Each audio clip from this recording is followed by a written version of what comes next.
an enjoyable tour.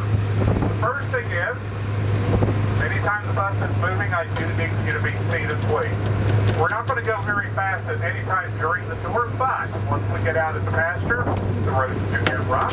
I don't want to bounce anybody under a seat, over a seat, or get us right off the side of the bus. So if we're moving, I do need you to be seated, please. Also, we may be approached quite closely by some of the animals. I understand the urge to reach out to touch or pet them, but I need to tell you that you cannot do that. The same animals that are apt to come to the bus are the same animals that are apt to reach up and play too, so you reach down and step down. So I need you to keep your arms, legs, hands, feet, head, neck, any other attention you can reach up to the side of the bus at all times. Now, if you would have to go over the grab for drink cup, pack him, phone off, drop yourself, whatever, please let me know as soon as possible. I cannot stop out and pass anything up. I can't do it by animal management. That it is there, and we will get that to the agreement and return it to you. We're going to have one stop during the tour, and that'll be at the Midland Carnivore Center. That facility does have a snack bar and modern restrooms, so you can take advantage of those things if you need to. Now, the park is a tobacco-free zone, so smoking, vaping, e-cigarettes, smokeless tobacco is allowed, with the exception of the parking lot down here on our left. But since the parking lot is not part of our tour, I'll simply thank you for complying with our tobacco policy. Now, I said there's a snack bar out at the Carnivore Center, and you are perfectly welcome to bring food and drink back home from the bus with you. I just ask that if you're going to eat on the bus, that you do so carefully due to those rough roads that I mentioned earlier. Now, if you've got your cell phone with you, I highly recommend you put it in airplane mode at this time. There is little to no coverage out in pasture. Your phone's going to look for coverage, and it'll run your battery down, and you may need that for GPS. When you get ready to leave for the day, you are welcome to use those cell phones, photographs, and videos while you're with us. Now, once we come around this curve, we're going to be at our Sally Port. Going to allow us to enter pasture. Basically, this is a double gate system designed to keep our exotic animals inside of the park. Now, how many of you folks have seen the Jurassic Park movie? Yeah, same kind of thing. Yours is much larger, much more ornate than ours, but ours are fully functional and do a real good job for it. One of the other big differences is everybody should come out with all their fingers and toes and everything else. Also, they play ominous music as they enter through the gate. Now, for an extra fee, I will hum. No takers. I've never had anybody take me up on that. So here we go. We're going to go through this first gate. Once we're through, I will stop, and we will shut it behind us.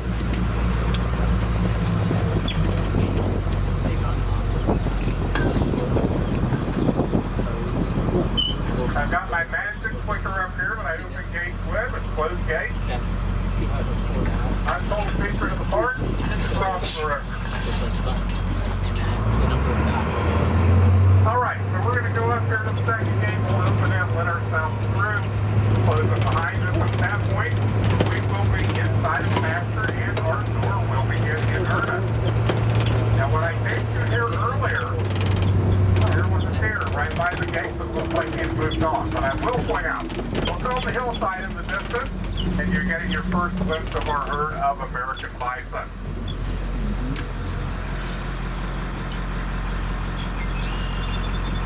We should get a closer look at them just, maybe 10 or 15 minutes from now.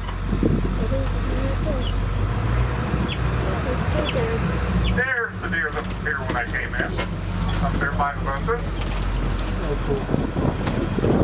What you're looking at there is a male hair-David deer. And as we come up over the hill, we should get a look at a bunch more of them. He is really working on that bud. Okay, let's see if we can find the rest of them.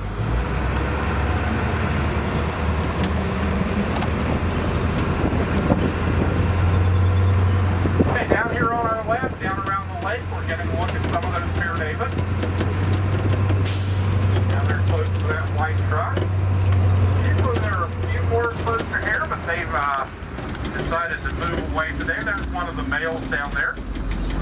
We'll pull down just a little further and I'll stop and talk about these in just a little bit. Look at that one.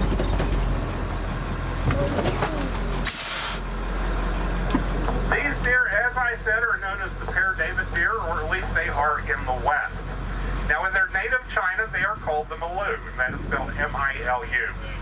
The status of this species is extinct in nature, which is just a fancy way of saying all known living examples of this particular species are under human care. Now, they're called the Pear David in the West because the first Westerner to make note of these deer was a Catholic priest from France by the name of Father Armand Davis. And of course, Pear is French for father. So in the West, they are known as the Father David deer.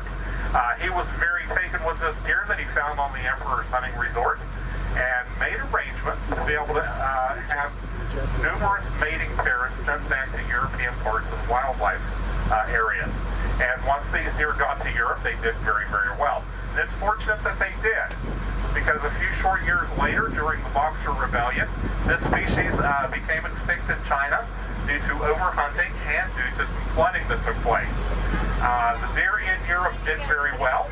By the 1890s, the Europeans started shipping Pear David deer back to China at that time. It is estimated that there are approximately 9,000 head of the Pear David deer in China currently. But as I said, they are all on wildlife reserves and in parks, so they are considered still to be extinct in nature. Now, the male down here on this corner, the right-hand corner, you'll see he's digging his antlers down into the mud there at the edge of the lake, throwing that back on his head and on his back and neck. And that is part of their mating ritual. And we have just entered into rut season with this particular species. And the males will go and find the muddiest, nastiest places they can. They'll get in that mud, they'll roll around, they use their tails, their legs, their antlers, throw that mud up on their head and their back and their neck and everything. Once they're properly covered in mud, they'll then go dig their antlers into grassy areas, pull the grass up by the roots, and have it dangling from their antlers. And at that point, they are ready to go off in search of a female. I call it a Pear David dressing for a Saturday night date. There are, like, we're just entering into rut season at the moment, but there are times in the next few weeks we'll see these males walking around the pasture. They'll look like they're carrying a Christmas tree on their head. They'll have so much grass up there. Once they go off in search of a female and find a prospective mate, they will then make a loud bellowing sound. Some people say it sounds like a human burp. To me, it sounds more like the world's largest bullfrog on a dark night. And I'm hoping before the tour is over, we'll get to hear some of that bellowing going on. Now, these are a male-dominated species. What we're looking at here is primarily the large portion of the female herd. There will be 3 or 4 dominant males that stay with that female group. The rest of the males... Thank you, Mom. This is Jason 523. Can you copy? Most of the males will be off by themselves. We'll see them in other parts of the park, and I'm hoping that we'll get a good close look at some of them as we go. Thank you, sir. So any question on the Pear David so far? All right, I'll continue on. Most people find the deer in the park to be some of the less interesting species, and I guess I can understand that. But with the Pear David, there are so many things I still have to tell you about these guys that I think you'll find them quite interesting. Okay, we're going to continue on. Now, I'll point out to you, if you look across the valley, you see the bus sitting there and some white trucks. And the animals with those white trucks, and even back closer to parts, are some of our first rhinoceros species. You're getting your first glimpse of the greater one-horned rhinoceros. I'm hoping they'll still be in that area when we go through there here in just a little bit. Of course, the greater one-horned rhinoceros is native to India, Bhutan, Nepal, that area of the world. They're often known as the Asian rhino or the Indian rhino.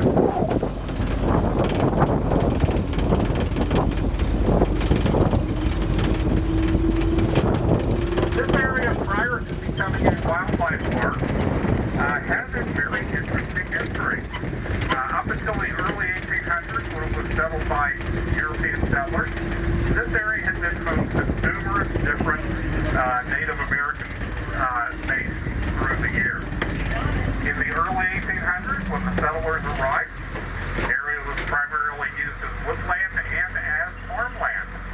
In the 1930s, what is now American Electric Power began buying up large swaths of property in this area with the intention of conducting coal mining operations, specifically surface mining, to supply their power plants with.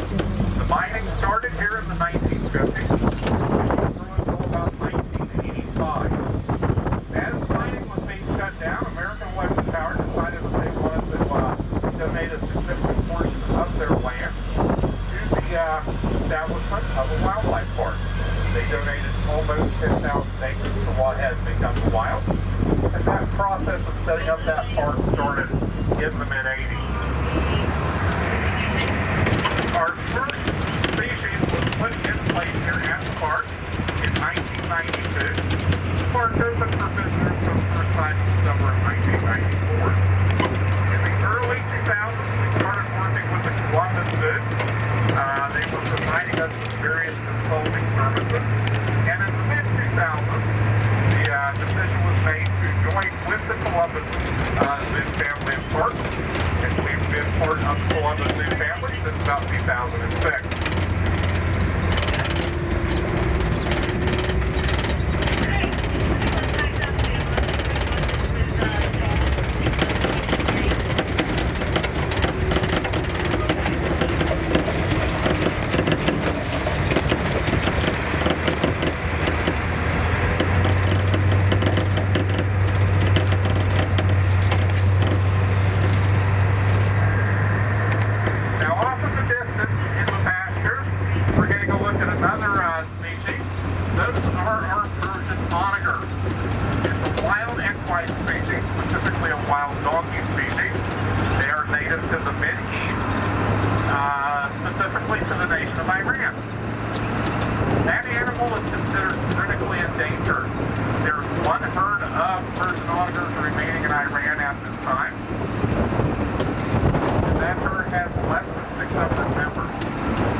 Decided it was time to repopulate the osprey in Ohio.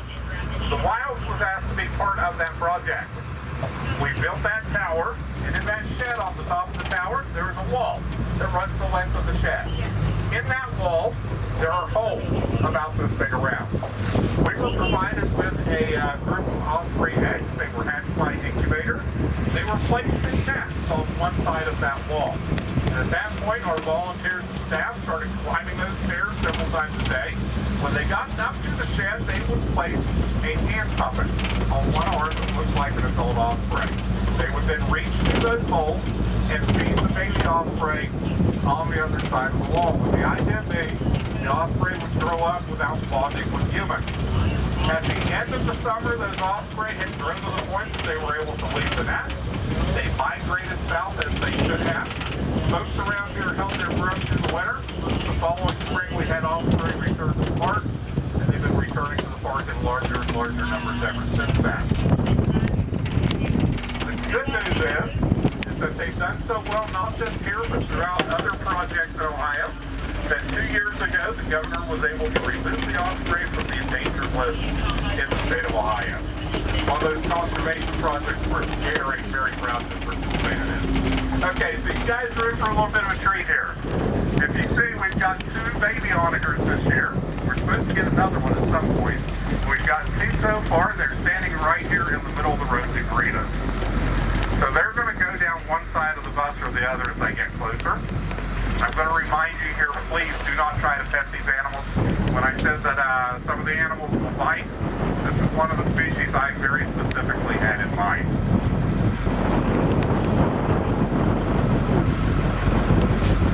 Come on, baby.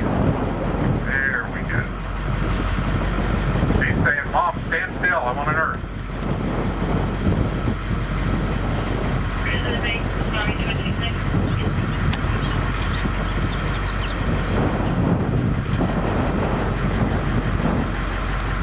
Okay, I'm going to step the brake right here. You guys can get up and get pictures and get a good look at everything. Now, as I said, these animals are considered to be critically endangered, so we're very pleased to have them here with us. We do use them as a breeding herd, and all of the onagers that you're seeing out here in pasture are in fact females. The reason for that is we do have 2 males, but they are kept back in the barn area because a male onager with the females is a very aggressive animal, and he will do whatever he thinks is necessary to protect the females, to protect the herd. And if we had a male out here with us at the moment, he would probably be fighting with the buck. So the males stay out back in the pasture areas back by the barn. Another interesting thing about these onagers, when I look at donkeys, these basically are, I don't think it's speed, I don't think it's quickness, but this is the fastest wild equine species in the world. These animals can run 42 miles per hour, and they can do so for an extended period of time.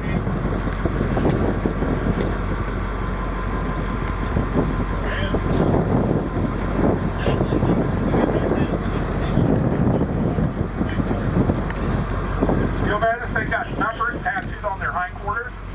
That's for identification purposes for medical care and breeding tracking. Originally, when they came to the park, we ear tagged them, as we do many of our species. We quickly learned that these animals have a mutual grooming setup where they groom one another. Part of that mutual grooming was yanking each other's ear tags out. So rather than having a bunch of non-tiered onagers, the decision was made to go with that dual hindquarters.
they're bad drivers.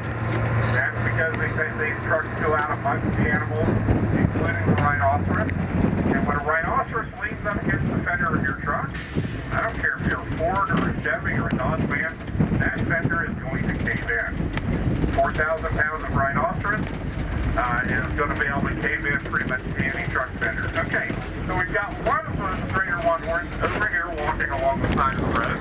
One of our two adolescents, I can't tell which one from here. We're going to drive over there and see them.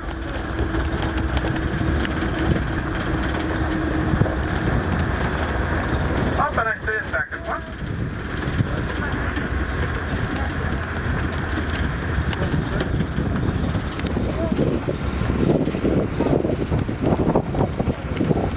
Got a few more paired David on the other side of the lake over there. Guys, get your cameras ready. I'm going to give you a photo opportunity here.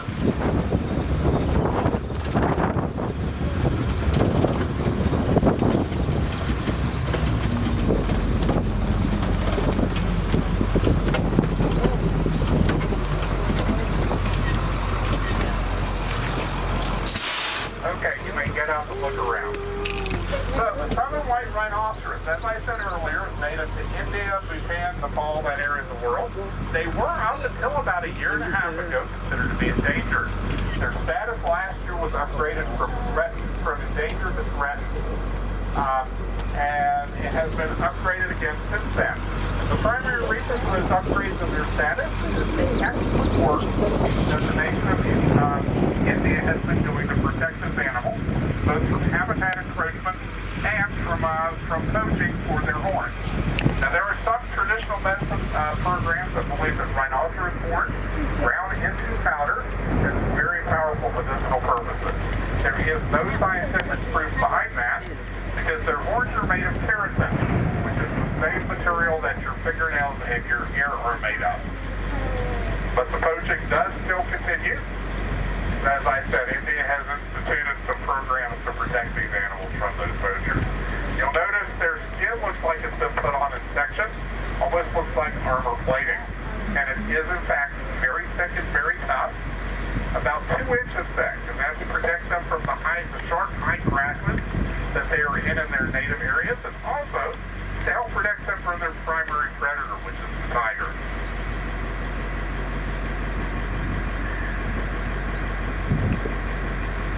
The little one there is one of our two adolescents. That one is a female named Stella, and she was actually our bottle baby a couple of years ago. Shortly after she was born, her mother developed a postpartum infection and had to be treated with antibiotics. And Stella had to be taken away and bottle fed. She was raised off the bottle, but she's done very, very nicely for it. It's been a real pleasure to watch over the last couple of years as she has grown and grown.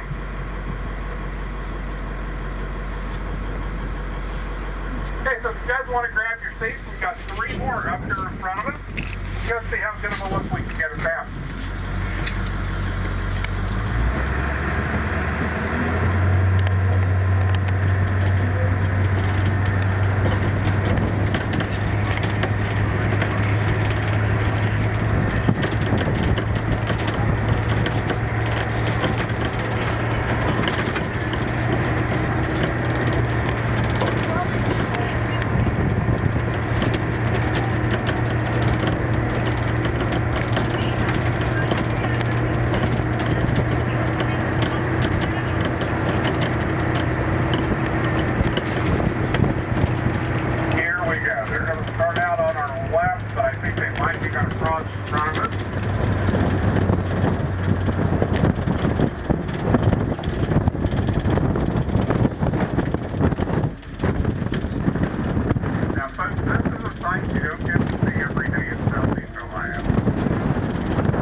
and watch these animals all day. If we do that, we're going to miss out on stuff that I know you're going to want to see later at the tour.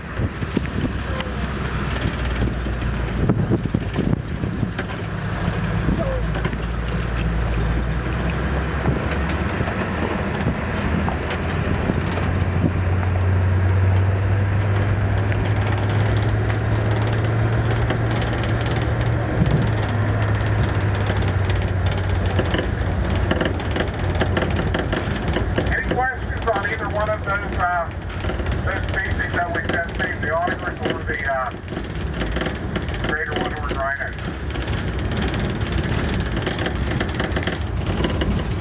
Now, one thing we did not get to see with these rhinoceros, and if it were a hotter day, we might have got to see it. Those animals can swim. Not only can they swim, they are very good swimmers. And in my opinion, at least, I believe that they really enjoy swimming. On afternoons, they'll spend a lot of time in this lake or smaller pond on the other side.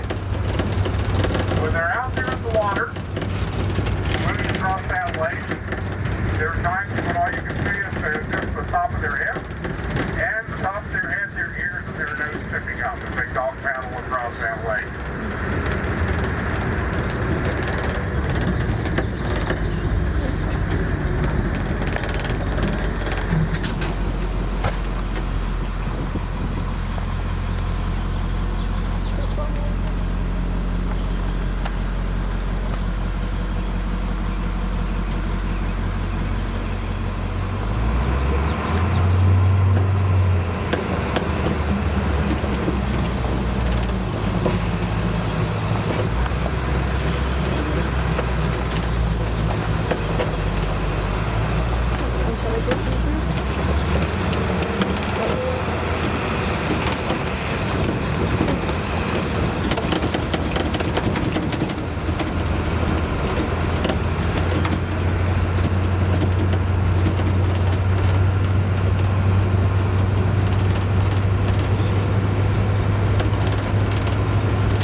I can only see one of them, but right there, actually now I can see two or three. You see right on that ridge, there's an animal up there that looks like a reddish cow.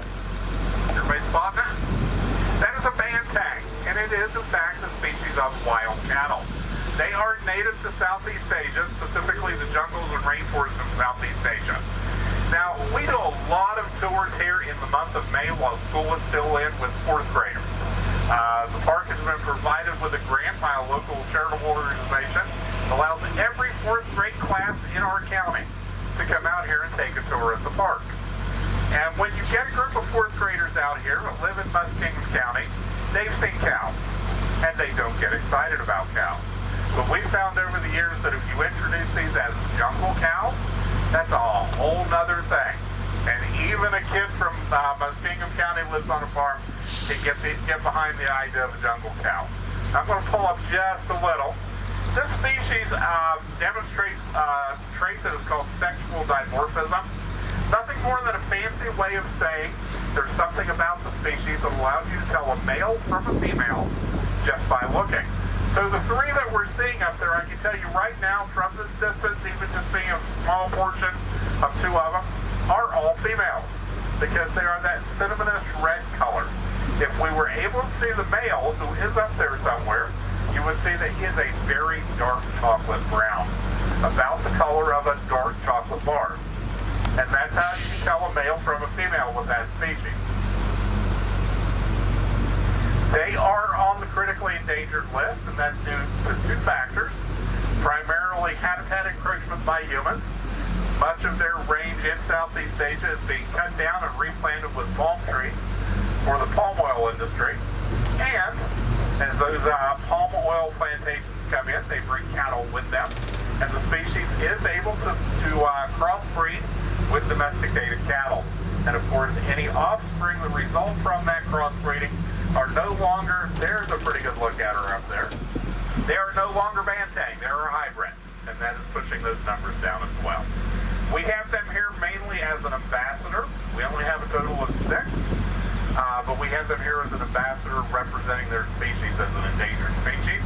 But we do breed them, so we do have young calves from time to time. We don't have any this year, I'm afraid.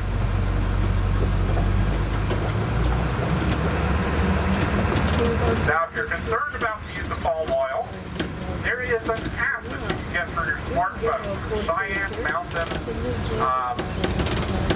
Zoo, and it will allow you, if you're buying palm oil product, to scan the barcode on that product, and it will tell you if that palm oil is being obtained from sources that are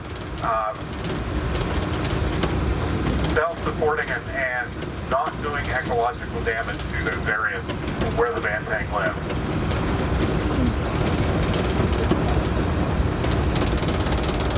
Now, up here on our right, it's currently at about the 2 o'clock angle in front of the bus, moving closer to the 3 o'clock angle. That tall tree back there on the bank, look about 2/3 of the way up it, you're seeing a bald eagle's nest. Stop right here. There it is. Now, those bald eagles came to us 4 years ago. This is their 4th summer. They are not really part of our exhibit because they came of their own accord and they stay of their own accord. But they came in, they built that nest. First year, they raised 1 eaglet, and each of the last 3 years, they have raised 2. The eaglets this year have fledged, so they have not left the nest, but they are out flying around and then returning to the nest afterwards. Probably about another month and a half before they actually leave. And those birds, which were born in March, are already about this tall. So they grow quite quickly. Now, a bald eagle, when it's born, does not have those distinctive markings, white head and white tail. They are born a brownish gray from tip to tail. And they don't develop those markings that we're used to seeing and that make us think of the bald eagle until they're about 2 years old. So we'll keep our eyes open.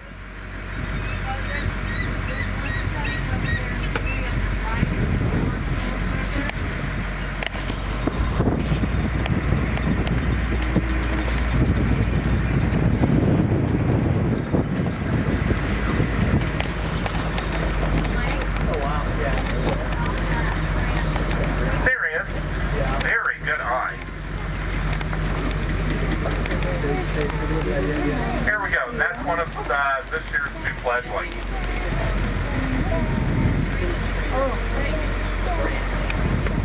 It says they're out and flying about, learning how to be eagles. Mom and Dad are still doing the hunting and providing them food. They will soon start taking them out with them to teach them to be better eagles, to provide for themselves. Right now, like I said, they do leave the nest, but they stay in this basic area and fly from tree to tree, eventually back up to the nest.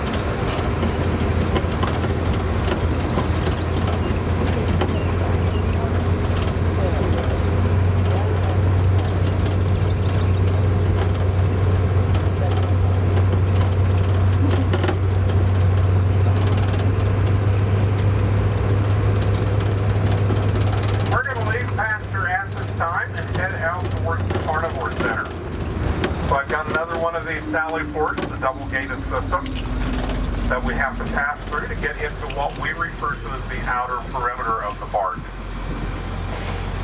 Now, on our way out there, we may see some native species. We have an extremely large herd of white-tailed deer here. And, of course, we've also got the smaller mammals you would expect to see: raccoons, groundhogs, rabbits, and squirrels. We also have several bobcats, several families of red foxes.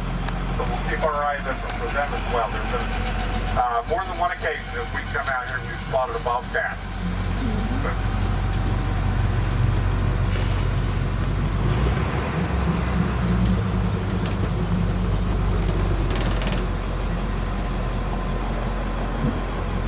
This is also the area in which the bison have access. bison are native to North America. So we're allowed to have them behind just one fence. So they take advantage of this large area. They've got a total of about 600 acres that they can range upon.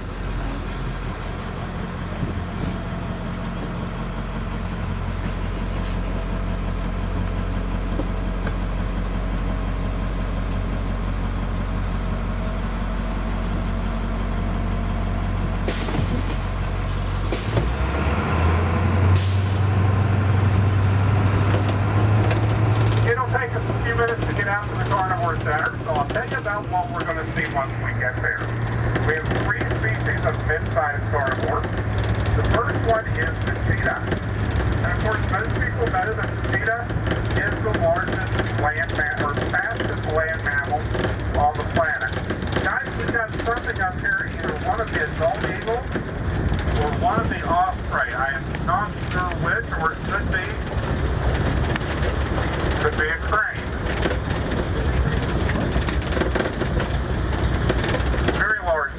I think you're right. I think it is one of the blue herons.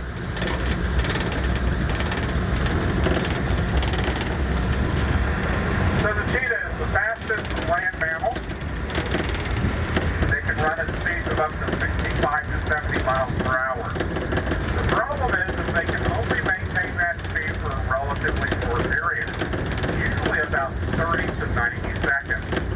Now, a cheetah is considered a mid-sized cat, so it doesn't have the weight and bulk that a tiger or a lion would have, and they don't have the strength of the weight to be able to jump off the back of their prey and be able to pull it down.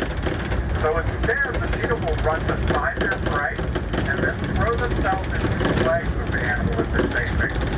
That will knock that animal to the ground, and in the process, usually break a few bones that allows the cheetah to move its back and finish the hunt. The problem is that after making one of those very quick runs, the cheetah ends up extremely winded. And they'll usually then need to rest, sometimes for as long as an hour.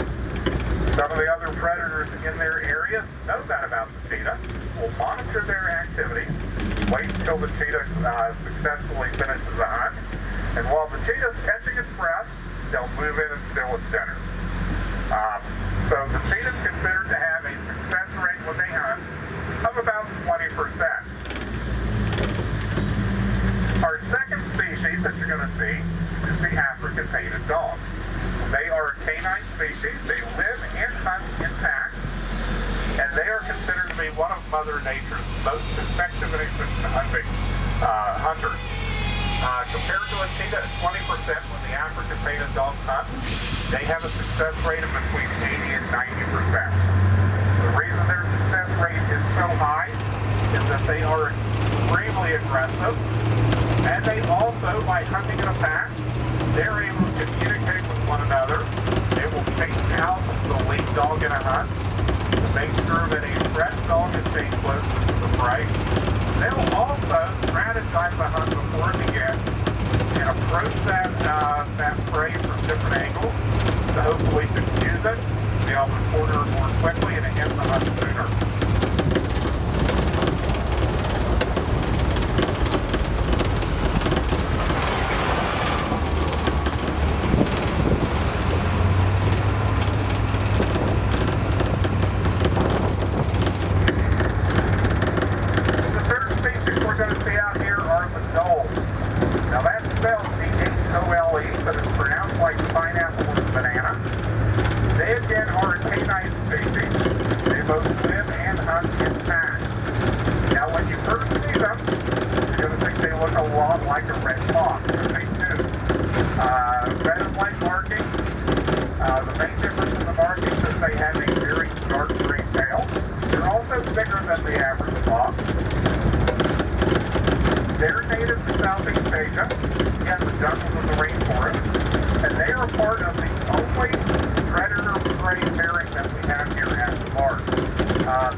able to check for both predators and prey while they're up there doing that spin.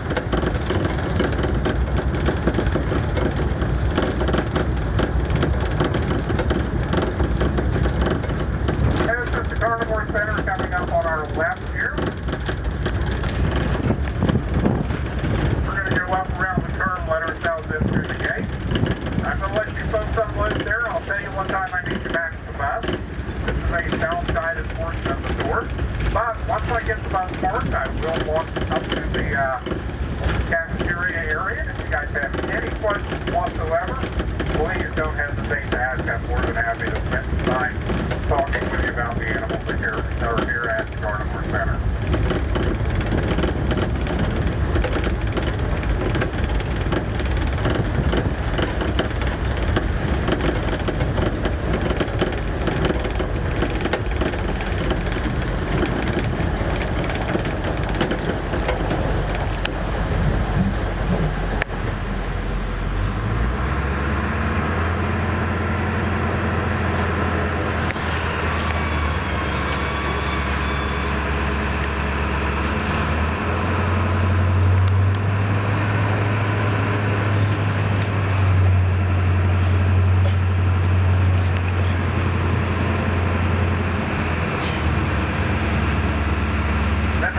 Over here to our left as we go in is the habitat for the African painted dogs. And I just saw one of them run across. If I pull up here a little further, I think you'll be able to see it as well. Yeah, there it is. We only have 2 of them at the moment. It is a breeding pair. We are hoping for puppies at some point in the future. The enclosure in front of us houses 3 female cheetahs. On the other side, the enclosure on the other side of that catwalk has a male cheetah. And if you walk up around the circle at the top of the hill, there is another enclosure that has another cheetah. The doe are enclosed at the end of the walk where it turns and goes back up towards the snack bar. You'll be able to see them there if they are out. While you're here, guys, need you to stay on the sidewalk, please. Don't get off into the grass. Especially don't get off into the gravel area down here. I have got 10 minutes till 12. If we could be back to the bus at 25 after 12, that would be perfect. We'll continue the tour at that point. I'll get you guys unloaded here. Let you take a look around. And like I said, if you do want to get something to eat or drink, you are perfectly welcome to bring that back on the bus.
We probably could go inside and see a little more. That's why he's pacing around up here.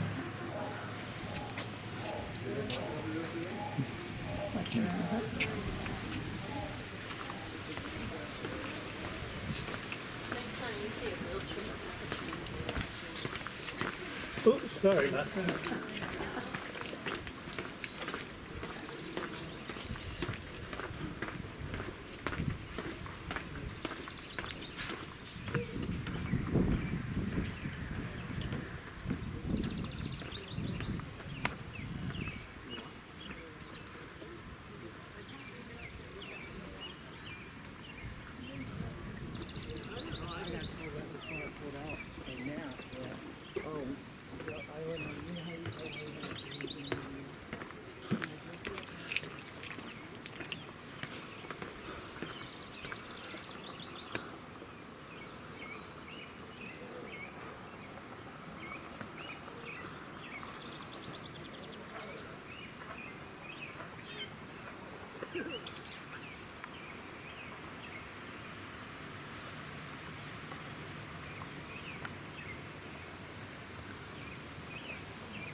Thanks, guys. That's a really cool thing.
I don't even have time to do the circle. Let's just go back.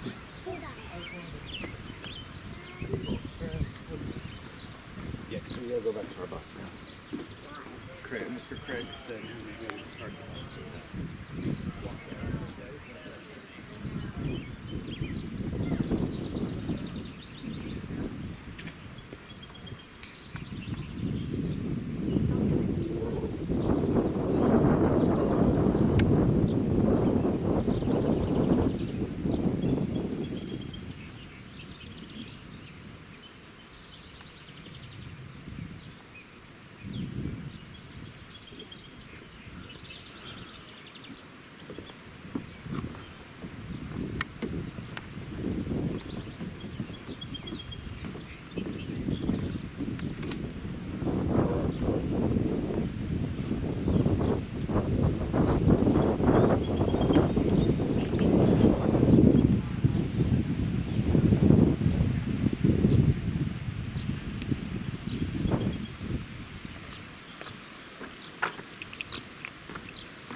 mighty quick.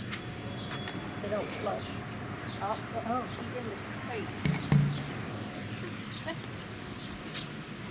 That's what we heard slam. Oh, you must be going to get a teaspoon now.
What's over here?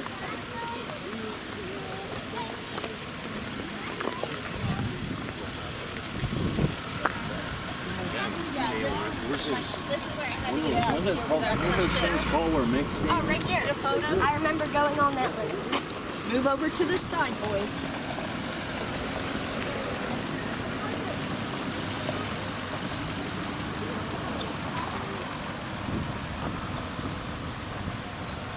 We bought ourselves a painted dog. Bless you.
Buzzards, turkey buzzards, turkey vultures. See them everywhere. Yeah, they hang out up here of the nighttime.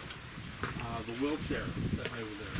First bus in the morning has to bring it down to the snack bar and set it out there just in case anybody needs it. The last bus in the evening takes it back up. Because if you leave it there, the buzzards will tear it apart. Oh, really? Wow. Yeah, it's ripped to shreds. Yeah.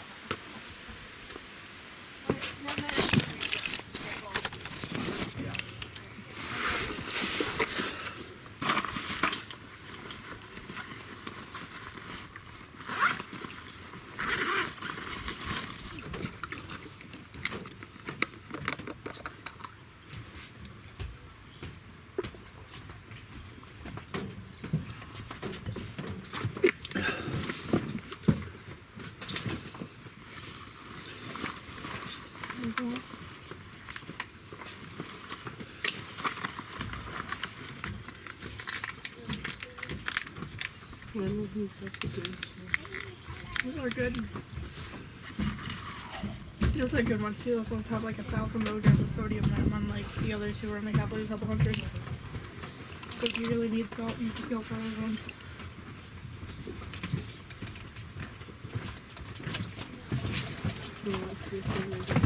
They probably do. They probably do, but... Oh, my feet. I get the little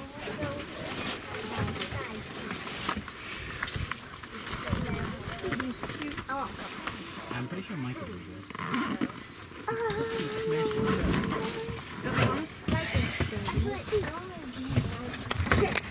You have to walk.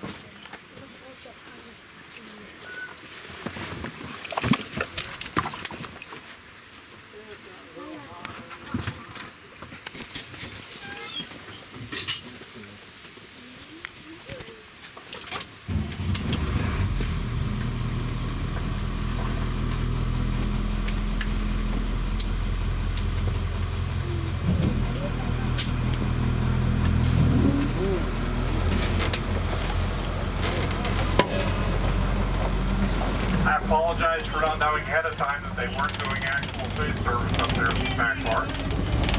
Something I wasn't made aware of when I got here this morning. I do apologize, but I hope everybody was able to get something to drink if they needed it or something to fill the snack.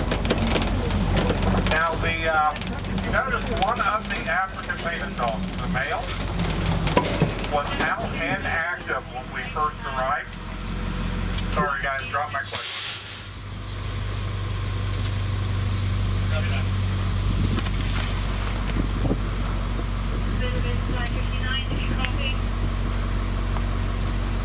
He was out and active, running along the fence. More active than I have ever seen one of those dogs. And then, of course, when we got up to the building, we realized why. Because his mate was in there getting an ultrasound. Now, last year we had a total of 5 painted dogs. The year before that we had 9. But most of those animals have gone to other zoos and parks at this time because we are in the process of hopefully being able to raise a litter of African painted dog pups. And what the medical staff was doing in there this morning was they were actually in there doing an ultrasound on the female to see whether or not she is pregnant at this time. Now, I have no idea what they found, so I can't help you there. But I do know that's what they were doing back there.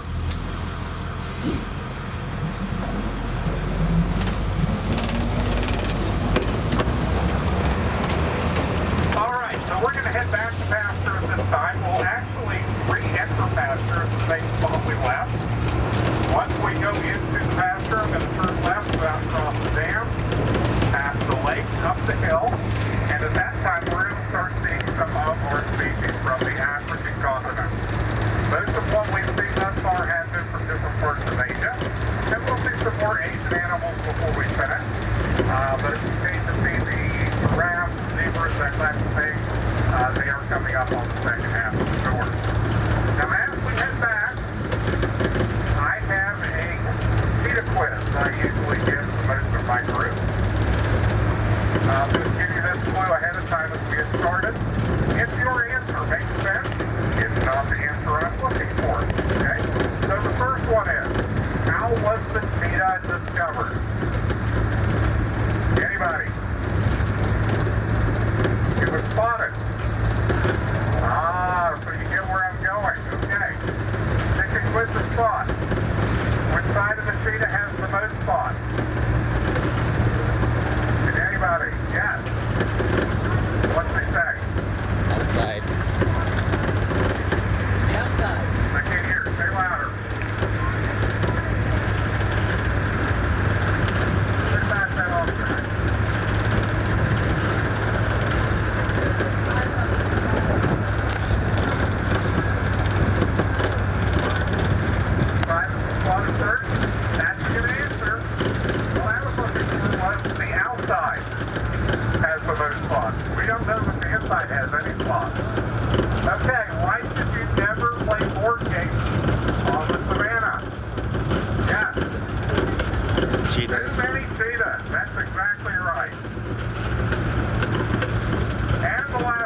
If the cheetah is the fastest mammal on the planet, what's the second fastest? The answer is whatever it is facing. Okay, so this lake is called Lodge Lake. Now we'll take an opportunity to do a little bit of advertising for ourselves. So you come here to the far side, look all the way up at the end, you can see a blue and yellow inflatable up there. Also now you can see the boat dock and a couple of boats coming into view. On the bank up above that, you can't actually see the lodge because of the trees at this time of year, but that is where the lodge at the Wilds is located. It is set up like an old-fashioned hunting lodge, except for everything is very modern and very nice. Fully functional kitchen, 6 bedrooms, so we'll sleep 2 per bedroom with a private bath for each bedroom. You got the loading dock, the boat dock, with 2 paddle boats, and that blue and yellow floating that you're seeing is a water trampoline. So you can jump on the trampoline. If you fall off, you don't break your arm, you just get wet.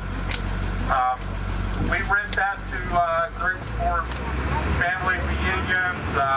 We have some businesses that use that for retreats. And from time to time, we'll have groups that come in and have weddings there. So if you're looking for a way to keep your wedding small, that's the perfect way because it's a little easier to small guests. Night at the lodge gives you an open-air safari tour, part of the deal. Either the evening that you check in or the morning that you check out. We've got a couple of other lodging opportunities that you don't get a chance to see on tour. One of them are the cabins at Crater Lake. They're located about 4 miles away from where we started our tour. It's a set of 6 cabins. Each cabin will sleep 6. And again, fully functional kitchen and all of that. They are very, very nice. And you get to use the lake there at Crater Lake, as well as the boats and the other items that are with that. And of course, we've got our campground, the Hellbender campground, that opened last year. 47 camping spots, ranging from everything to hookups for very large luxury RVs, all the way down to primitive spots for folks who still prefer to sleep in a tent. We do run a shuttle back and forth from the campground to the Johnson Center for those who are going on tours with us. We've got a couple of other opportunities to lodge that we're going to see on tour, and I'll try to remember to mention them as we go by.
Is a very long-term project.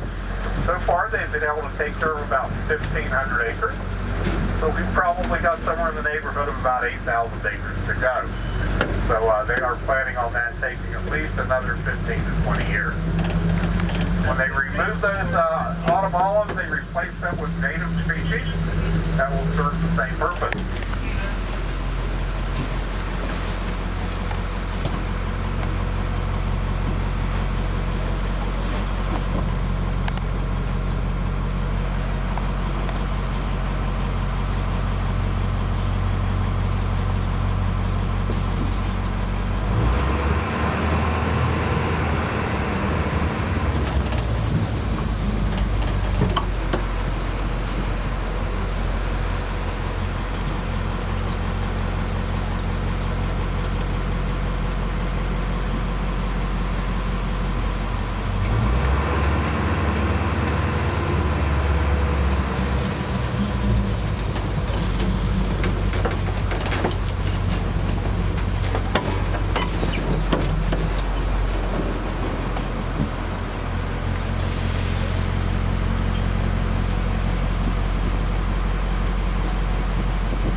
We're about to cross over here is called Miller Dam. It is named after one of the superintendents that worked here during the mining process.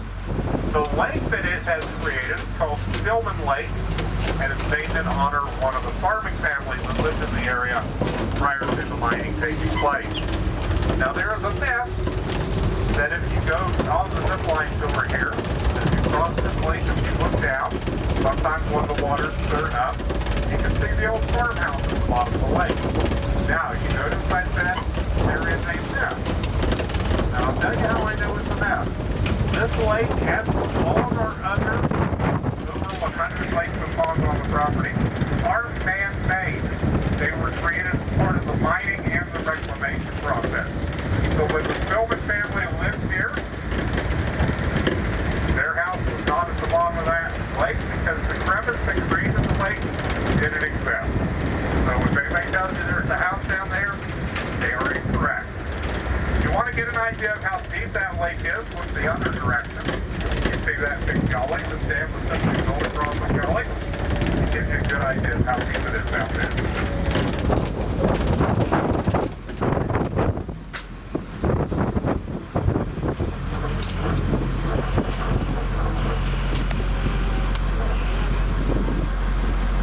Okay, the animals down there that you're seeing on the edge of the bank are two of our bachelor parademons. As you can see, they've got those antlers stuck down into the ground and into the muck, and the ones falling muck up. They are decorating themselves up to go off in search of a potential mate.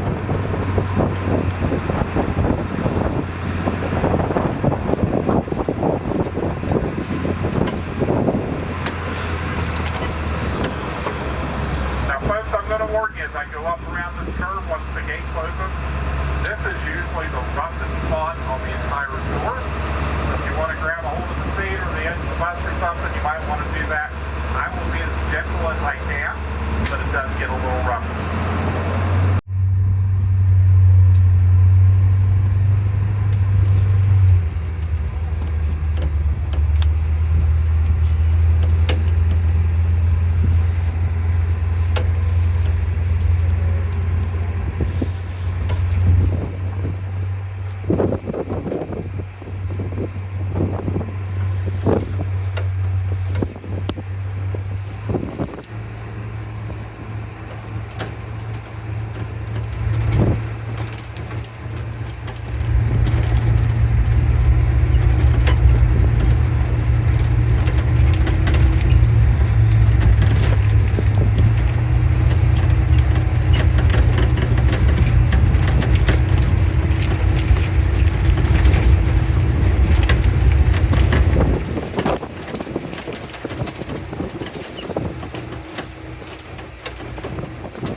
have 4 camels this year, 2 adult females, 1 adult male, and an adolescent female that was born, I believe, in April of last year. The male's name is Brutus. One of the females is Lolly, the other female is Wednesday, and the little one's name is Latte. She is the child of Brutus and Lolly. Now, Wednesday was just introduced to the group about 2 weeks ago. And normally, male camels go into rut during the winter. It's not something we worry ourselves with on tours. But with the introduction of the new female, Brutus has gone into rut at this time. And if he comes to the bus, I'm probably going to move on past. Just one of the things they do when they're in rut is they move mountains. And they have been known to take that phone and blow it, bang, protect their head and get everywhere. It's like smelling, like passing, gets it all off. We'll stop right here for a second though. You guys want to get up, take a better look.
Stallion out here with the group, and he is hopefully taking care of all the protections during this memorial and you can go down the mountain buses, run yourself around the buses, and walk away to everyone. Once it moves to taking care of and safety as much as anything, he can move back into the barn area. The Bactrian camel that we have here, they are native to Central Asia. As you can see, these are the 2 rough camels. The rough camels come with dromedary camels. That is Brutus laying down, and I can tell that because he's bigger than the others. Also, his humps are also the big camels are in their humps. Right there. Camels are like that on a few races.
Stay away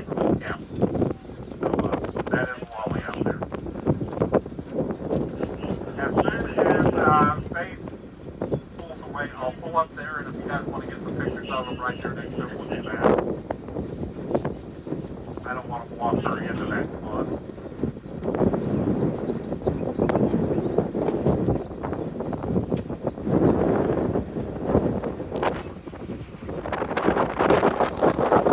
A lot of people ask me, is that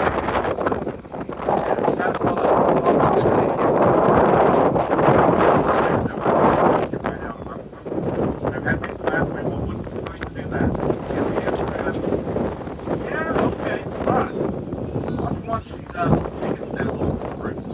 And that is the reason why I will never go far away.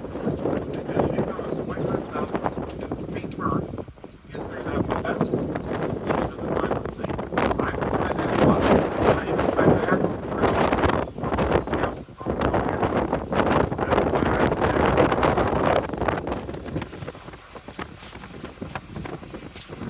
They are also, those guys are part of our animal management team. So when they're not out here giving tours, they're doing things like shuffling manure out of the rhinoceros barns and things like that. So another good reason to stick with what I'm doing. These buildings down below us here on the left are what we call the foot stock facility, where a lot of the barns that these animals will spend the winter in are located. Also where our primary veterinary care facility is located. However, that said, many of the procedures that need to be done on these animals out of pasture are actually done in pasture. The veterinary team and the animal management team will bring a group of vehicles out. They'll isolate the animals that they need to perform a procedure on, anesthetize it, and circle it with vehicles to keep other animals away, and do that procedure right out here in pasture. They found over the years that the animals respond much better to that, recover much faster, because they're not placed under the stress of being taken to a strange building, being put to sleep in that strange building, waking up in that strange building. They go to sleep where they're used to being, they wake up where they're used to being, they recover and respond much better because of that. Up in front of us, you see we've got some construction going on up there. We're very excited about that. That's going to be our new giraffe park. Now we currently have 6 giraffes in the park, and that's as many as our barn on a whole. This new giraffe barn, once it's open late in 2027, will allow us to increase our giraffe herd from 6 to 16. So we're really looking forward to that. In addition, that building will have 2 apartments built into it that will have windows that look out over the giraffe barn door, also windows that look out over the pasture. So regardless of which season it is, if you spend the night in one of those apartments, you're going to get to see the giraffes. Either out of pasture or right there very close up personal in the barn. So we're looking forward to having that facility available as well.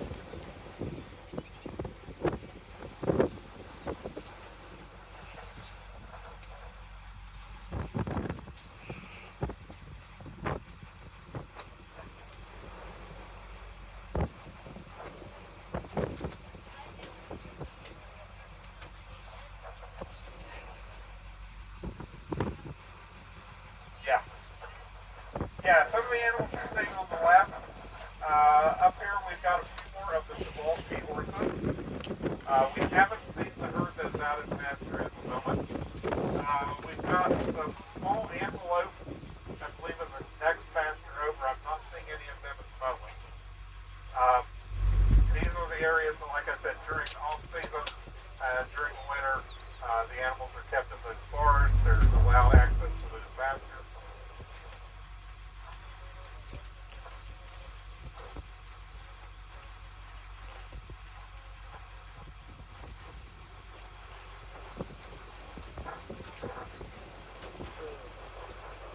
Okay, now watch how she does.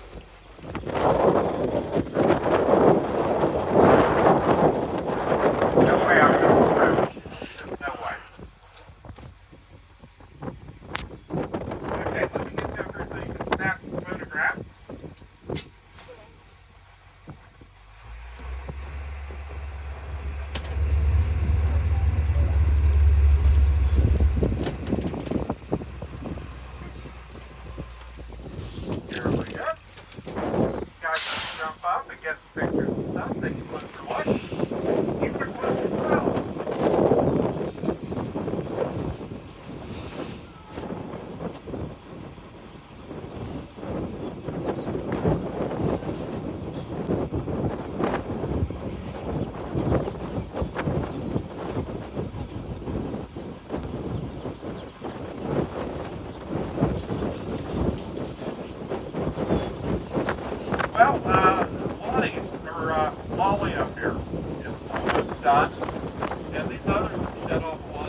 get a better look at my girl Wally.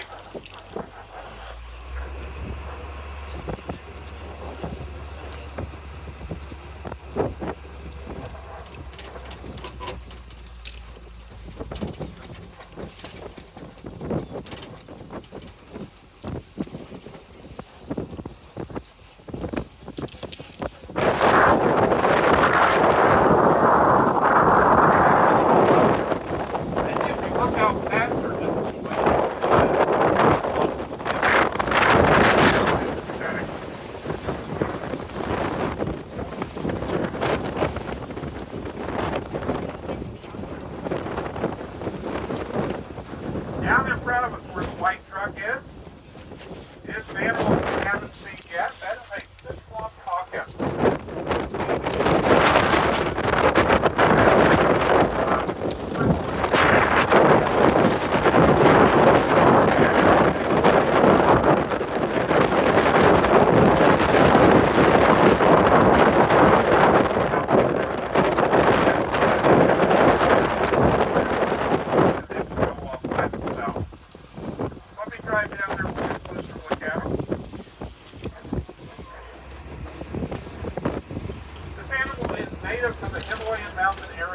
China. They are, well, we refer to them around here sometimes as goat loons, part of the goat antelope family. You tell he looks like a lot of different things, almost like he is out of a Dr. Seuss book. From one angle you look at him and it looks like a bear. Look at him from another angle, he'll look a lot like a bison. Those horns look like they ought to be on the head of a water buffalo as opposed to a goat antelope species. And I'm hoping we'll get a closer look later on at the herd. Face, to me, the world's largest guinea pig.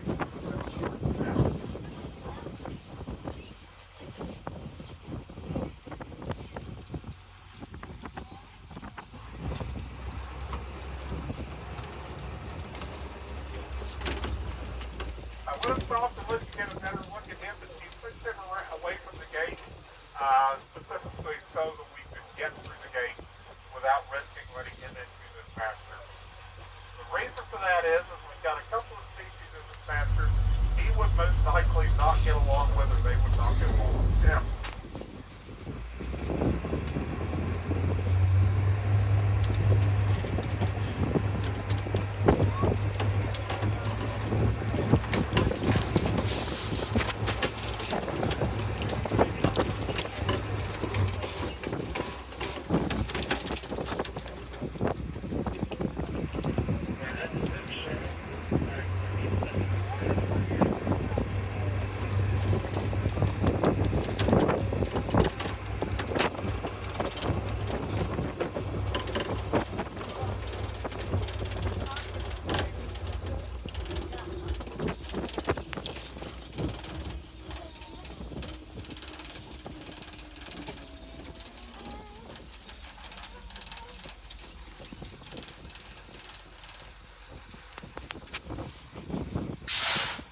Guys can get up.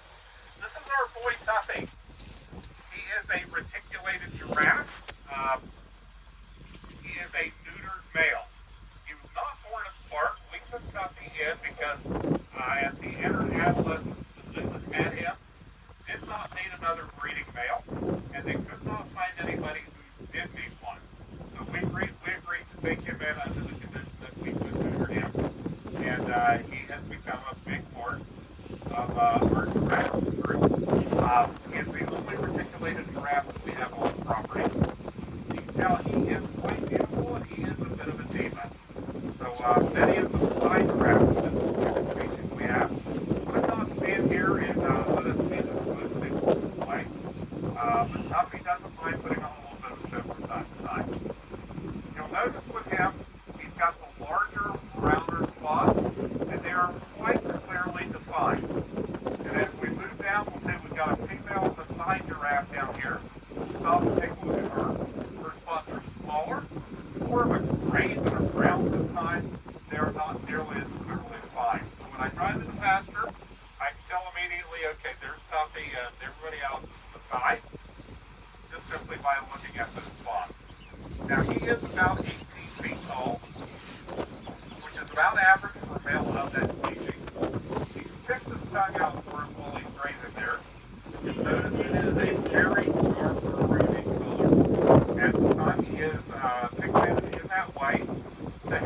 prevent sunburn. These animals spend so much of their time out in the wild, putting that thing out, having it freeze throughout the so their suns are pigmented to prevent sunburn. I won't say horns because they're not horns, but they look like horns on some of them, and they're actually part of his skull. So there was a set of horns. If you look at the skull of an animal's set of horns, you can tell where the horns point off. So this is all part of the skull itself, and it's joint. There's no litigation.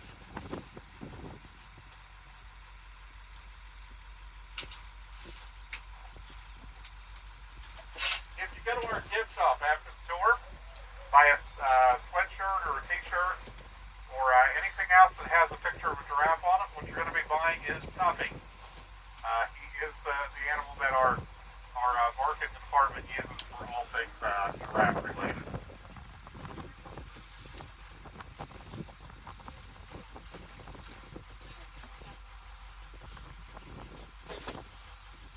Get out and take a look at this female down here. You'll be able to tell the difference between the two.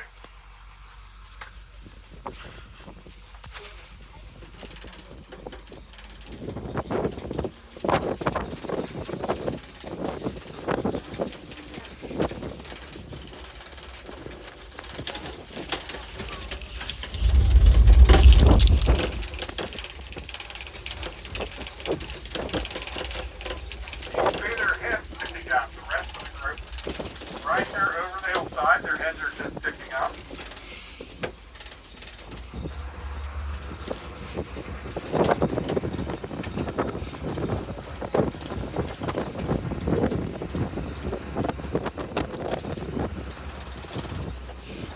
And there she is. And, as I said, you can tell the difference in the spots. Quite dramatic. Once you get up close, they almost look gray as opposed to looking brown.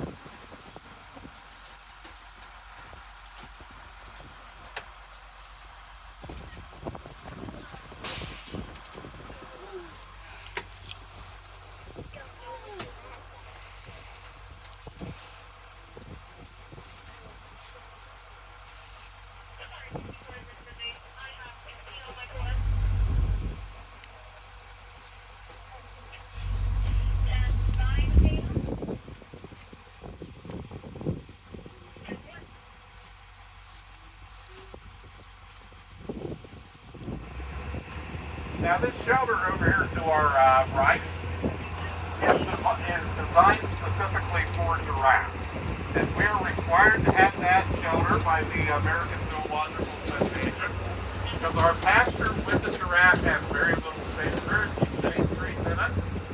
So that building is set up so that no matter what time of day it is, on a sunny day, one side or the other doesn't have a shady area, which the giraffe can get out of the sun. The giraffe is our most temperature sensitive animal at the park. I'm sorry, what was it? Yeah, we've got ostriches on both sides of us. I'm going to duck through the gate before she decides to go with me.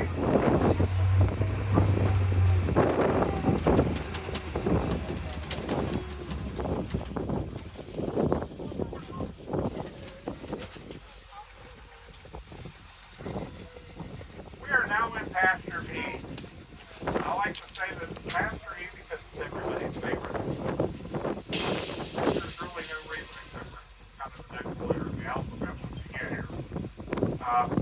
In this pasture, you look over here to our left. We're getting a look at some of our southern white rhinoceros.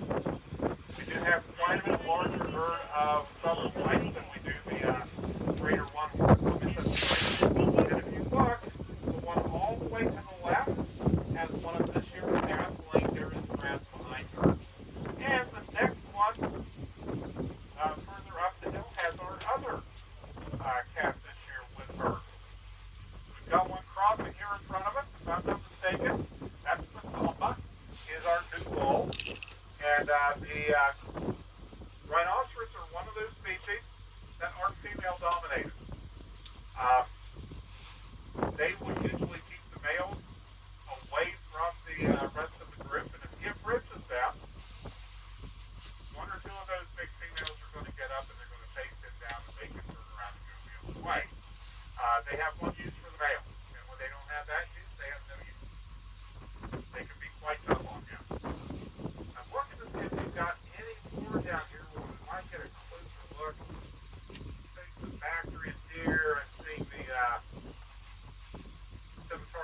work, I think, underneath the shelter, but I have not seen any additional southern white.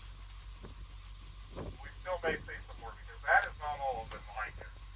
Now, a lot of people don't know this, but the Wilds was the first park-or zoo outside of Africa to successfully breed and raise the southern white rhinoceros under human care. That took place about 25 years ago, so it's something we're very proud of. In that time, we have raised 5 generations of southern white rhinoceros right here at the park. And if you go to other zoos around the country and see their rhinoceros, there's a pretty good chance that 1 or 2 of their rhinoceros came from the wilds here in southeast Ohio. Not really what you'd expect to see out here in southern Ohio. What's their longevity? That is a good question. I want to say about 25, 26 years, but let's see if I've got a cheat sheet in here.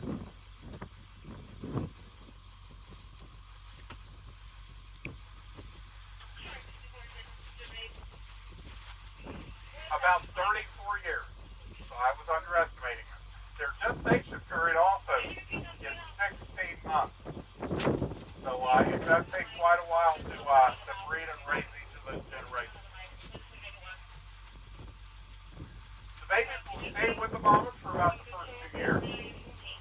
If they are female, they will stay right with the group. But if they're male at about 2 years or a little longer, the females will say, off you go.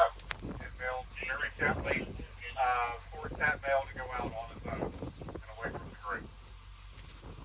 Okay, see what I said? He walked over there. One of those females got up, and she's basically saying, "You go on away now. We don't want you here."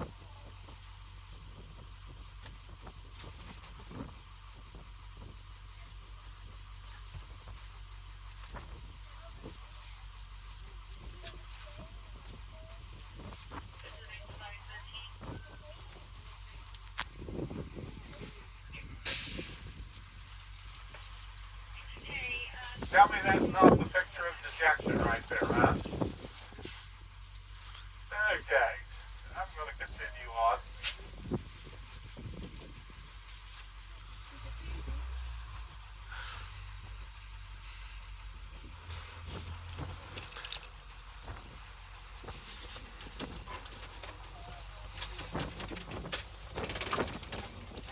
This area over here to our right is called the Outpost.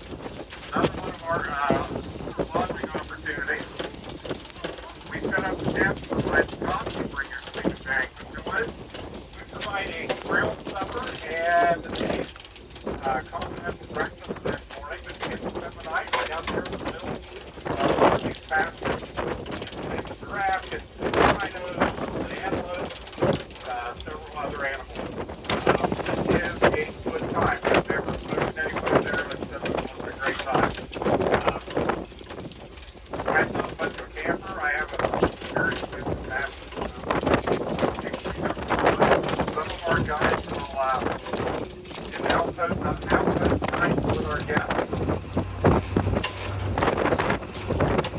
Very nice camping experience.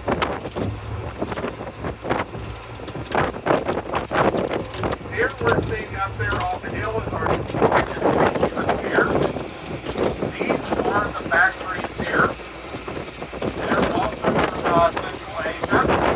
That species is not yet considered to be endangered or even threatened, but their numbers have dropped dramatically during the last 3 decades. So a first was established here at the Wild to ensure that there are an adequate number under human care and the numbers continue to drop in the wild. Now, if you look, we've got 2 males down here laying down towards the bottom of the group. I'll see if I can get a better look at them up around the corner.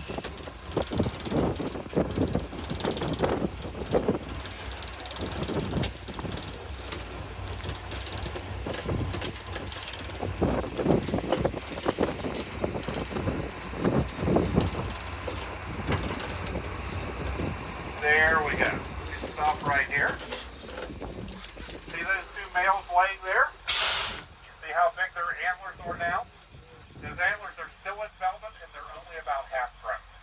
They'll be fully grown in late August. I might this deer species ends up with a set of antlers looks very much like a fully grown American elk. The antlers can be 3 feet high and about the same width across the rack on a mature male.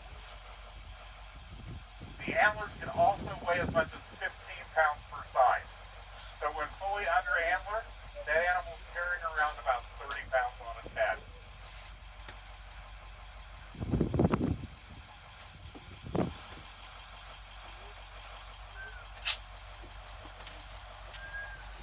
We have the largest herd of back-breed deer in North America. Numbers are up to about 90 at this point.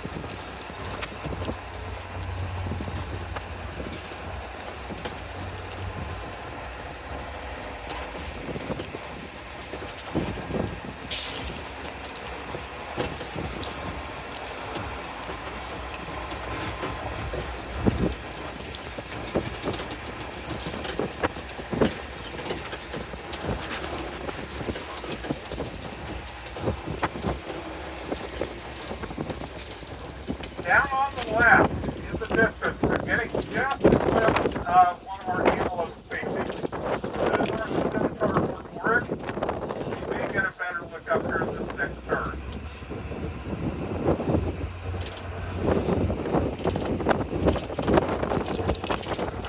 Anyway, it's turning your head. You probably want to suck it down on your head pretty tight.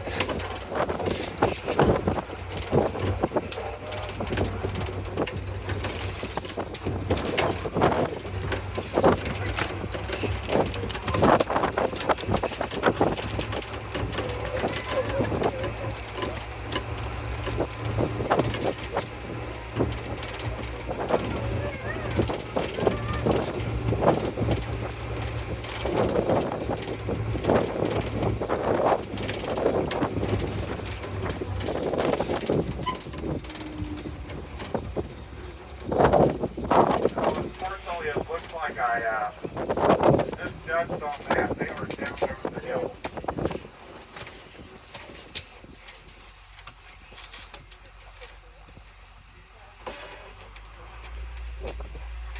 Now down at the corner of the lake, right there at the lake side, we're getting a look at one of our other antelope species. Those are the common eland. If we want to get up close, you can see that. Common eland is native to Central Africa. They are not considered endangered at this time.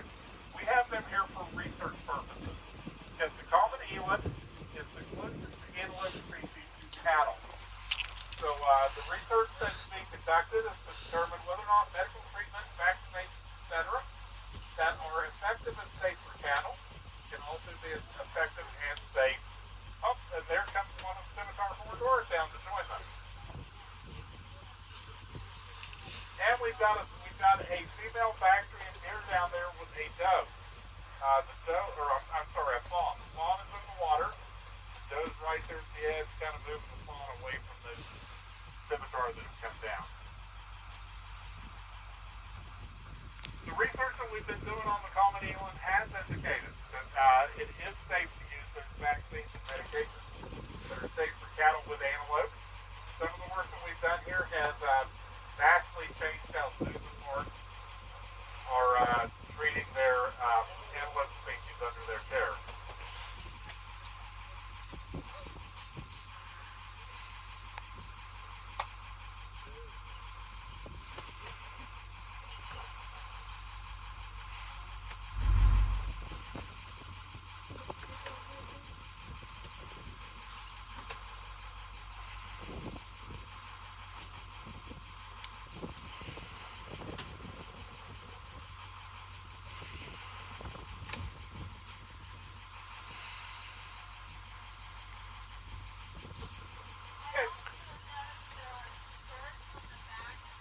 Yeah.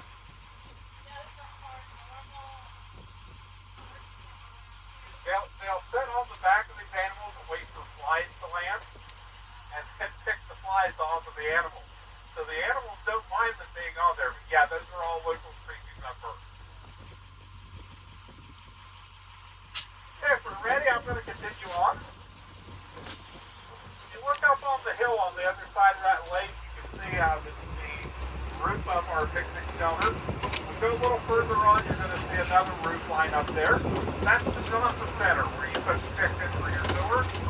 I picked you up and started the tour. So this one, we basically made a mark. We love the park. Part of the park that we're touring today is about 2,500 acres total. As I mentioned earlier, the park itself consists of almost 10,000 acres. If you want an idea of how big that is, it's about half the size of the island of Manhattan. It is larger than the Kingdom of Monaco.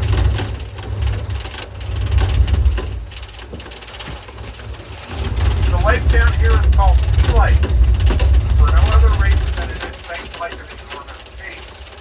But does anyone want to guess what we call it in the wintertime? Anybody? Nice Sea Lake.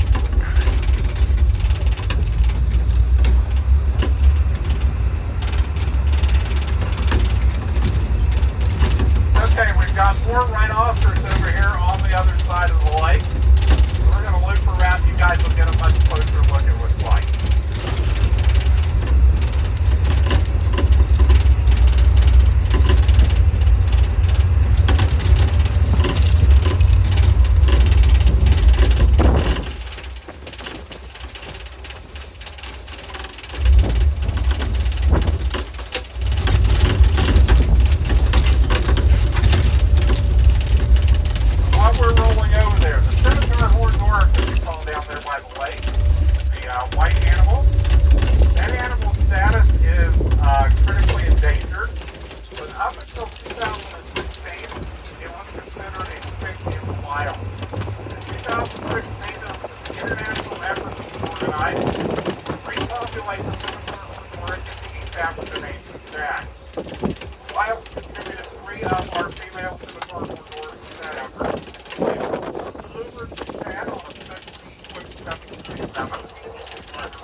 That in the 10 years that have passed, all three of those have given birth to multiple offspring, and that their offspring is beginning to give birth as well. So we have three grandmother scimitar hornworms that grew up here in southeast Ohio. Over in the East African nation of Chad, helping to repopulate that species where it belongs. Please line them up in the bus. I think right here is a good spot. So you guys can get up and snap some pictures and stuff if you like. Now this is the rhinoceros that I think most people picture in their head when you say the word rhinoceros. Unlike the greater longhorns we saw earlier, they have a long horn out in front, a shorter horn behind. These animals actually shape those front horns to the length and shape that they want. And they do that by rubbing the horn on rocks, trees, etc. Around here, they tend to use posts that are put up, and they'll use those things to determine the length and the shape of those horns. This is also a significantly larger species of rhinoceros than the greater longhorn. The greater longhorn tops out at the 3,000-pound range. These animals can go 4,000 pounds above fully grown. And I mentioned that the greater longhorn swim. This species does not and cannot swim. Because their head is so large and it requires a large group of muscles on their upper neck to control the head. They cannot lift their head up high enough to get it clear of the water if they waded out into deep water. If they went out deep water, they would drown simply because they couldn't get their heads out of the water. They're native to southern Africa.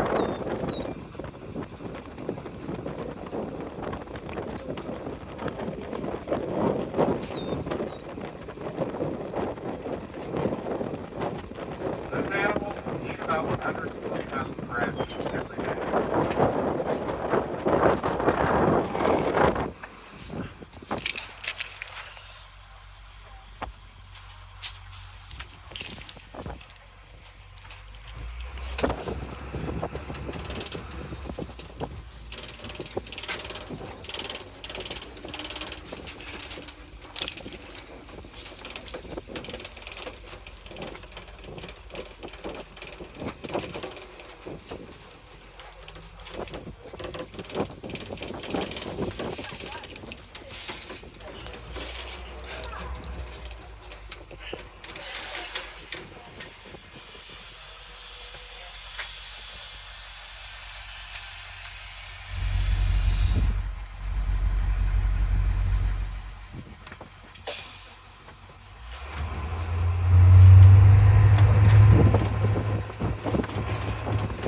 runs down that ridge.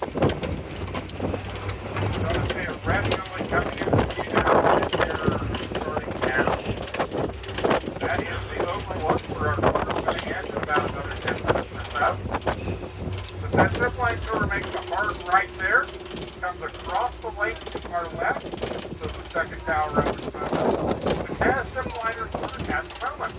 If they come down to the second tower, over here to the tower on our right, and then across Tillman Lake as well, it ends up down to the boat dock down there.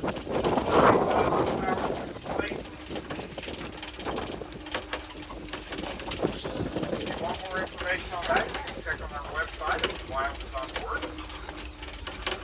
Now, you remember when we first came in, I was talking about the Bactrian deer, or I'm sorry, the paired David deer, and the bachelor. And what we got here is a group of those bachelors. Let me stop here and let you get a good look at this handsome fellow next to us. Set the brake so you can get up. Now you'll notice these deer are significantly larger than the whitetail that we've had in the area. Large whitetail deer may go 180 to 200 pounds. These deer are fully mature families within 100 pounds. And those are usually between 300 and 400 pounds. Now you must have plenty of that family, but they are not particularly symmetrical. And I'd like to know that the paired David deer get their antlers at the yard back. My very, very different than the antlers that we're looking at on this back range. Now you can see he's got a mud and buck up on his back.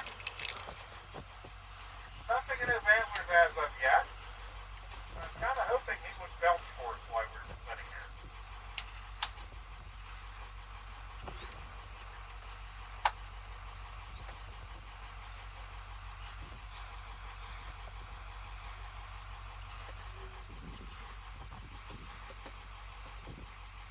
Go up here and see if we can get a look at the rest of the herd, maybe get somebody to bellow for us back.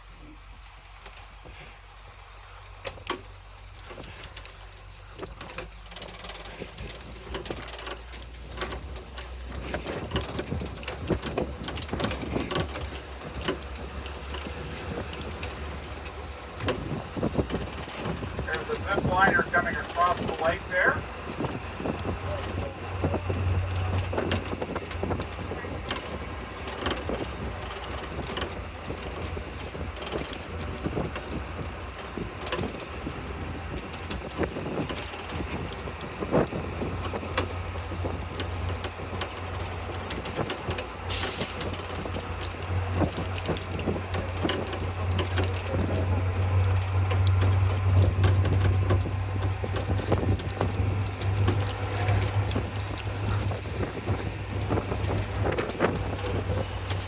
Look at the big fellow that just crossed up in front of us running down towards that duck.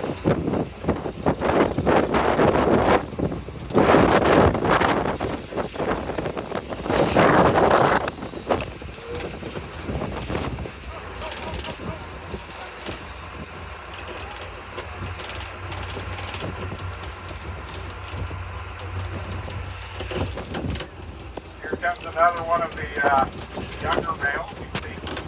Yeah, barely has some antlers. Guess he is one of the last year's spawn.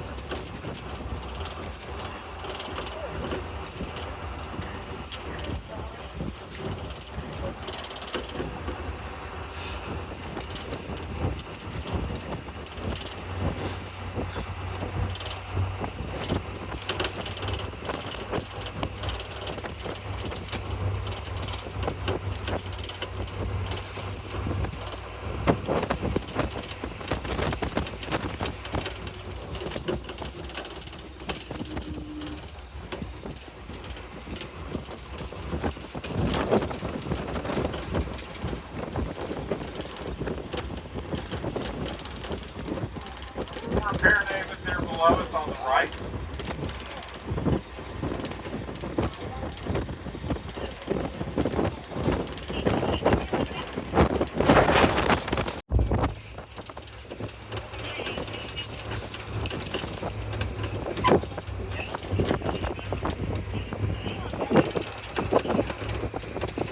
got the greater one-horn rhinoceros up there on the hill.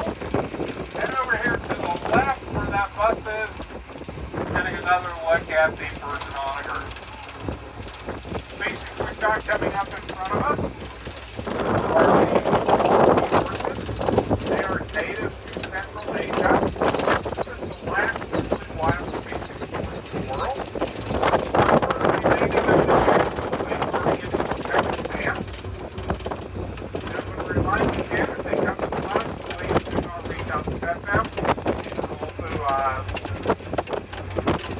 Very likely to bite you. We have them here in the breeding herd. And I think this is what we're looking at here in terms of that female. We've got last year's colt and this year's colt so far. Over here at the far end. We'll move closer in that direction so we can get a better look.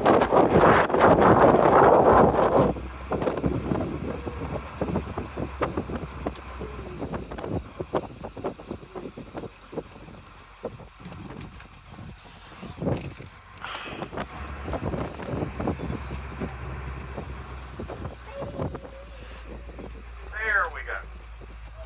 Most of the youngsters. Stop here.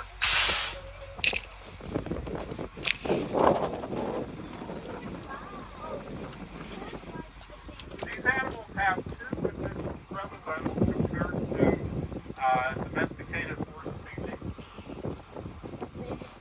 Scientists are researching to try to determine what these two extra chromosomes actually do.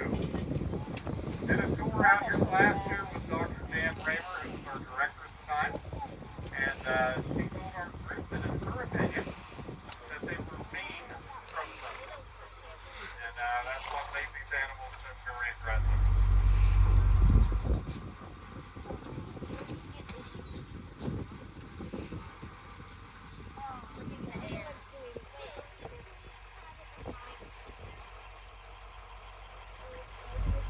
Now last year's foal was a male, larger than two. This year's is a female. Last year's is named Bullseye. And if you turn and look at it, there's three circles on his forehead. That's Bullseye name. The one before this year, to my knowledge, has not yet been named. Oh, we got one right here.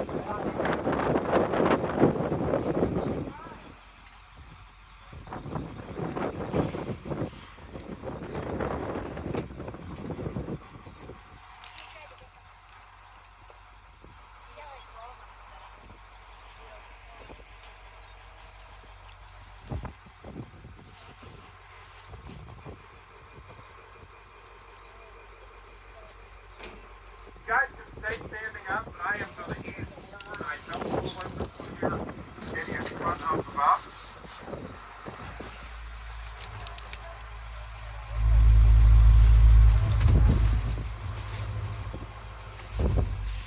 Also, if you look out into the outer perimeter out there, we're getting a look at two upward floats out there in the ground.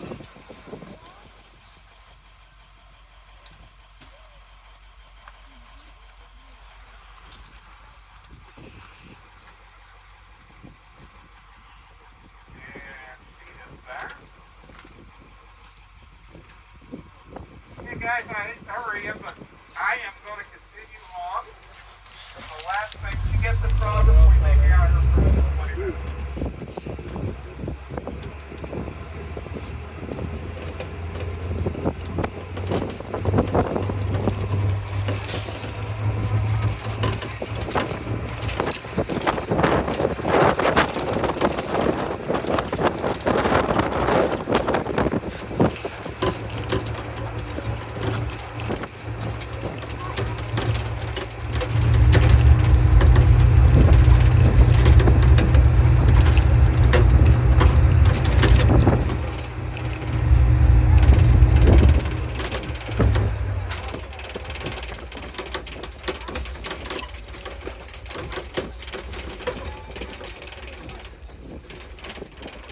approaching the Valley Ford again. This is the same entrance that we came in through. And unfortunately at this point our tour is coming to an end. This has been the Open Air Safari. is sponsored by Pepsi, and we do very much appreciate their sponsorship of the tour.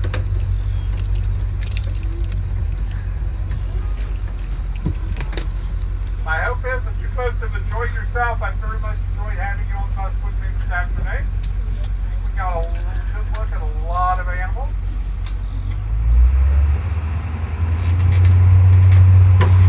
You may receive a email from the park requesting that you complete the survey of the tour. If you do have the opportunity, you're so inclined. Very much appreciated if you can complete that. If you have enjoyed yourself, as I said earlier, my name is Dave. If you haven't enjoyed yourself so much, you may feel free to use whatever name you wish. Seriously, I appreciate any feedback that you can give me. Make the tour a little more fun, a little more pleasant. I always appreciate that feedback.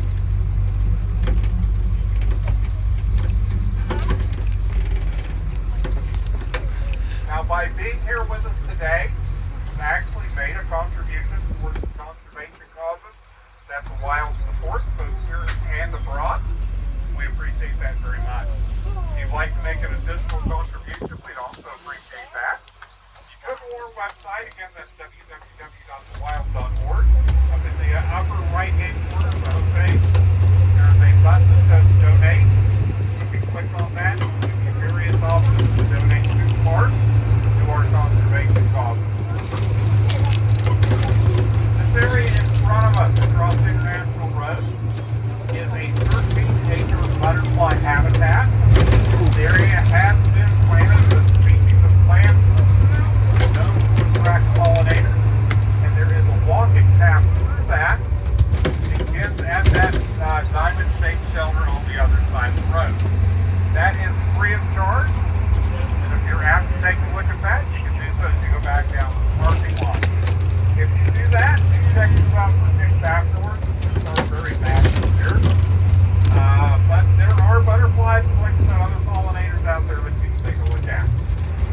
Down in the distance, where the red car is parked, that is our horse barn, and we do offer horseback tours of the outer perimeter of the park. And again, you can check that out at thewilds.org if you wish to.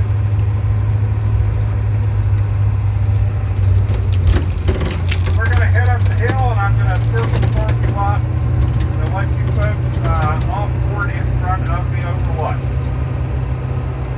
If you go into the overlook and make an immediate right, you are in our gym shop. If you go into the overlook and make a left, you're in our cafeteria. And if you need restrooms while you're up here, go in, make the left, then make an immediate right, then make another left. All the way in the back of the dining room on the left are the restrooms. You can take advantage of those before you go back to your car. When you're ready to go back to your car, the shuttle bus is running on a regular basis, and they will pick you up right at this little shelter that's just coming into view right now. Like I said, they're running every few minutes. So as we circle the lot and finish the tour, on behalf of the Wilds and myself, again, thank you guys very much for being here with us today. I have really enjoyed having you with me, and I hope that you'll come back and see us again sometime in the future.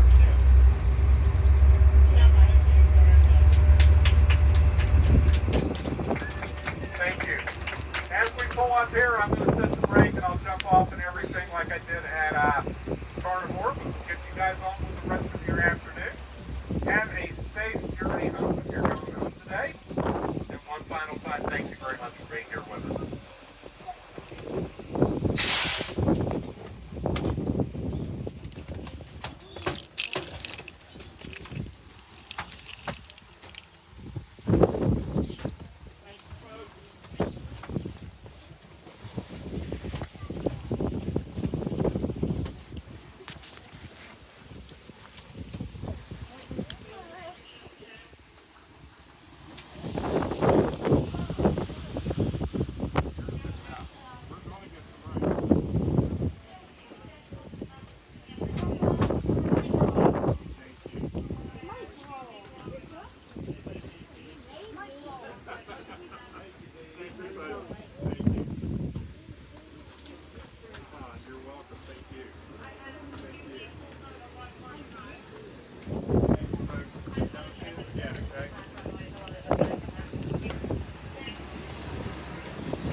guys. Hope you had fun.